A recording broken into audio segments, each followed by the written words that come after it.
Cynthia kangen mama. Guys, maaf ya jadi sedih gini. Izinin gue buat ceritain tentang kehidupan gue setelah mama tiada.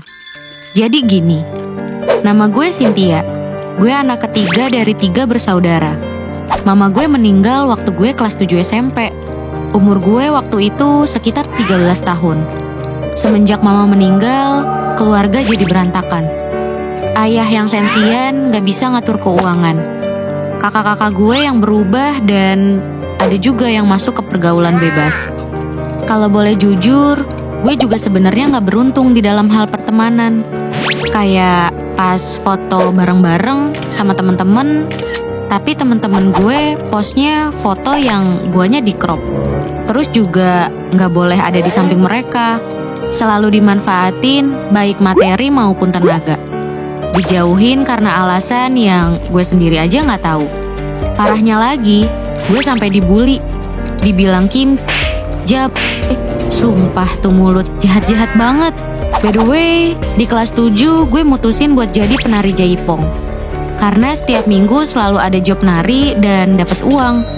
Jadi lumayan lah, cukup buat bantu keuangan gue dan buat sekolah gue. Kayak beli baju seragam, tas, buku, atau sepatu. Soalnya nih, gue udah gak dibeliin lagi seragam sama keluarga gue. Singkat cerita, gue udah masuk SMA. Karena SMA ada biaya SPP per bulan, mau gak mau gue minta tolong kakak gue buat bantu bayarin SPP-nya. Tapi kakak gue gak mau. Alhasil, gue nunggak uang sekolah sampai berjuta-juta. Capek rasanya, setiap ujian gue harus menghadap ke TU buat minta tolong bantuin biar gue dapet kartu ujian. Dan itu juga terus berulang kali. Gak jarang juga gue punya pikiran buat berhenti sekolah dan cari kerja. Seterpuruk itu gue, asli deh. Dan keluarga gue gak ada yang peduli. Waktu mau kelulusan, gue udah niatin kalau gak akan lanjut kuliah, mau langsung kerja aja. Berusaha realistis karena keterbatasan biaya, meskipun dalam hati gue pengen banget masuk kuliah. Tiba-tiba gue dipanggil ke BK. Dan guru BK nyuruh gue buat daftar SNMPTN karena gue masuk siswa yang eligible. Gue juga setuju buat ikut daftar karena gak rugi juga kalau gue ikut daftar. Toh sekali seumur hidup. Akhirnya gue pilih 2 kampus negeri di daerah Bandung dan Jakarta. Gue sih gak berekspektasi bakal lolos karena kemampuan gue juga gak sebagus anak-anak lain. Singkat cerita, pengumuman kelulusan SNMPTN pun tiba. Dan alhamdulillahnya gue lolos di kampus negeri yang ada di Bandung. Perasaan gue seneng banget, sampai mau nangis gue. Tapi kebahagiaan gue cuma sampai situ. Malamnya, gue coba omongin ke keluarga gue kalau gue lolos di PTN. Tapi respon mereka nentang habis-habisan. Mereka gak ngizinin gue buat kuliah dengan berbagai alasan. Di situ gue sedih banget dan mikir kayaknya kalau ada mama bakalan support gue dan jadi orang pertama yang bakal happy banget anaknya kuliah. Gue ngunci diri di kamar 2 hari tanpa makan dan tanpa minum ataupun ke toilet. Saking sedihnya sampai teriak-teriak kayak orang gila. Hari ketiga gue coba nelpon guru BK dan wali kelas, bilang kalau gue gak akan ambil kesempatan ini. Tapi guru gue nyuruh buat ikut daftar ulang dulu karena takut adik kelas gue di backlist dari universitas yang gue tolak ini.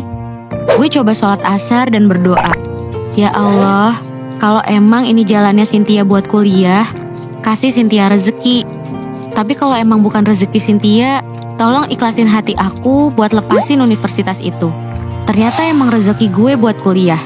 Besoknya gue ditelepon sama pelatih sanggar gue. Kamu bisa kesini nggak? Saya ada rezeki nih buat kamu. Dan uang yang dikasih itu bener-bener gak kurang dan gak lebih buat daftar ulang ke PTN itu. So, gue diem-diem gak bilang ke keluarga kalau gue jadi ambil kuliah. Waktu semester 1, pandemi corona lagi tinggi-tingginya. Jadi, gue daring sampai semester 3. Jadi gak ketahuan tuh sama keluarga gue kalau gue kuliah. Tapi, ya namanya sepintar-pintarnya orang menyembunyikan bangkai, pasti bakal kecium busuknya. Yap, gue ketahuan kuliah. Dan waktu gue ketahuan, gue dimaki-maki, dibilang beban keluarga, sombong, sok mampu, diremehin gak bakalan sanggup sampai lulus, dibanding-bandingin sama anaknya yang seumuran tapi udah nikah. What? Apa-apaan coba? Parahnya lagi nih, harus ngikutin jejak kakak ipar gue yang lulus SMA langsung kerja. Mana gue dikatain gak akan berkah ilmunya. Apa gak sakit hati? Yang bikin kesel, ada aja tuh temen gue yang ikut ngatain juga. Dia bilang gini, ngapain kamu kuliah ngabis-ngabisin duit aja? Padahal di situ gue gak minta uang sepeser pun ke keluarga gue. 500 perak pun enggak. Tapi kenapa selalu dibilang beban keluarga? Kalau gue minta biayain sih, mereka masih berhak buat bilang gue beban keluarga. Lah ini, bayarin enggak, support enggak, maki-maki iya. FYI nih, gara-gara gue ketahuan kuliah, gue disuruh kerja di rumah salah satu keluarga jauh gue mulai dari jam 6 pagi sampai jam 9 malam tanpa dibayar. Mungkin kayak sanksi ya buat gue, karena gue udah berani-beraninya ambil kuliah. Waktu gue izin buat nge-zoom, pemilik rumah langsung bikin status WhatsApp yang isinya ngejelek-jelekin gue soal kuliah. Gue coba sabar, tapi mental gue udah kena self-injury, panic attack, trust issue, takut buat bersosialisasi. Semester 3 akhir, gue mutusin buat ke Bandung dengan modal nekat dan bawa uang cuman pas buat ongkos. Izin ke orang tua juga mepet banget sebelum berangkat ke Bandung. Dan itu pun gak mudah. Di Bandung, gue tinggal sama sahabat gue. Kebetulan gue sama dia tuh satu SMP, SMA, dan sekarang satu universitas. Meskipun beda fakultas. Semuanya gue lewatin dengan serba pas-pasan. Kadang makan pakai nasi doang, kadang makan sehari sekali. Ya, coba bertahan hidup lah di sana. Gue nari Sabtu Minggu buat nyambung hidup. Sampai akhirnya sekarang gue udah ada di semester 6. Insya Allah tahun depan lulus. Minta doanya ya teman-teman. Semoga dilancarin sampai lulus nanti. Dan semoga cepat dapat kerjaan juga. Kalau ditanya uangnya dari mana? Sehari-hari gimana? Buat makan gimana? Sampai sekarang aja gue masih bingung semua uang itu dari mana. Karena hidup ngerantau tuh gak cukup 100-200 ribu per bulan. Intinya kalau niatnya baik selalu ada rezeki dari tangan orang-orang sekitar kita. Tapi kalau ditanya gue juga bingung jawabnya. Ya soalnya tiap ada kebutuhan yang habis atau harus dibayar, alhamdulillah selalu ada rezekinya. Pesannya, jangan takut buat nuntut ilmu. Jangan insecure sama ekonomi kita karena setiap anak punya jalan dan rezekinya masing-masing. Asalkan niat kita baik, rezeki bakalan selalu mengikuti langkah kita. Jangan takut juga, sekarang banyak beasiswa yang bisa bantu kita buat pendidikan. Niat gue cerita buat ngasih tahu orang-orang yang mungkin senasib sama gue atau masih insecure sama ekonominya, biar lebih percaya diri dan yakin kalau Allah itu pasti bantu umatnya.